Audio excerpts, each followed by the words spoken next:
भारत न्याय यात्रा शुरू हो चुकी है और भाजपा के लीडर्स की जानिब से इल्ज़ाम लगाना भी शुरू हो चुका है। मैं आपको बता दूं कि तरुण चुग जो कि बीजेपी के नेशनल जनरल सेक्रेटरी हैं, उनका ये कहना है कि भारत न्याय यात्रा नहीं है, ये भारत अन्याय यात्रा है। आप जानते हैं कि राहुल गांधी जी ने एक बार फिर से भारत न्याय यात्रा जो है वो शुरू कर दी है, लेकिन आप बीजेपी के जनरल सेक्रेटरी तरुण चुग ने उन्हें इस बात पर क्रिटिसाइज़ किया है कि ये भारत अन्याय यात्रा है। ये भारत अन्याय यात्रा इसलिए है क्योंकि कांग्रेस ने पिछले 4 दशकों से हिंदुस्तान के अवाम के साथ, हिंदुस्तान के लोगों के साथ अन्याय किया है और आज ये लोग अपने आकाओं को खुश करने के लिए ये भारत न्याय यात्रा कर रहे हैं। आपको याद होगा, कांग्रेस ने पहले कन्याकुमारी से जम्मू कश्मीर तक भारत जोड़ो यात्रा की थी। तब भाजपा ये कह रही थी कि इन्होंने ये भारत तोड़ो यात्रा शुरू की है, लेकिन भारत जोड़ो यात्रा करने से कांग्रेस को फ़ायदा क्या हुआ? जब 5 राज्यों में असेंबली के इंतखाबात आए तो 5 में से 3 में बीजेपी ने जीत दर्ज की।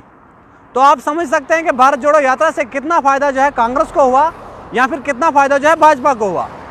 तरुण चुग ने यह भी कहा कि ये वही कांग्रेस है जिन्होंने 1984 के दौरान में सिखों का कत्लेआम करवाया था और आज तक माफ़ी नहीं मांगी। वो यहाँ नहीं रुके, उन्होंने आगे ये भी कहा कि 1990 के दशक में उन्होंने कश्मीरी पंडित समाज के लोगों को आग के शोलों में झुलस दिया, तब अन्याय इन्हें नज़र नहीं आ रहा था। इन लोगों ने देश के लोगों के साथ नाइंसाफ़ी की, भ्रष्टाचारी की, करप्शन की, और इन लोगों को तब अन्याय नज़र नहीं आ रहा था जब ये लोग इक़्तिदार में बैठे थे। और अब जब ये सत्ता से बाहर हुए हैं, लोगों ने इन्हें रिजेक्ट किया है। लोगों ने प्रधानमंत्री नरेंद्र मोदी जी को पसंद किया है और बार बार लोग वज़ीर आज़म के तौर पर जो है नरेंद्र मोदी जी को देखना चाह रहे हैं। तब जो है कांग्रेस कभी भारत जोड़ो यात्रा निकाल रही है, कभी भारत न्याय यात्रा निकाल रही है। तरुण चुग ने यह भी कहा कि मणिपुर में भावनाओं को भड़काने के लिए कांग्रेस बार बार मणिपुर का जिक्र कर रही है। हालांकि आप लोग जानते हैं कि मणिपुर में किस तरह के हालात बने थे, वहाँ पर किस तरह से लड़कियों को कपड़े खोल कर, कपड़े उतार कर उसे जो है नंगा दुड़ाया जा रहा था।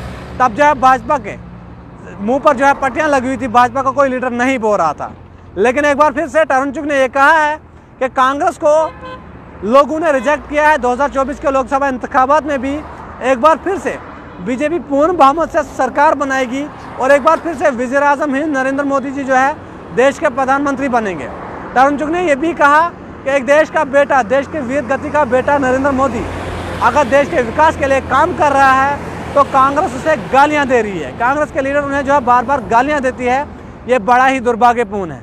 उन्होंने ये भी कहा कि 22 जनवरी को राम मंदिर का निर्माण उद्घाटन होने जा रहा है, तो कांग्रेस के लीडर जो है वहाँ पर जाने से इनकार कर रहे हैं।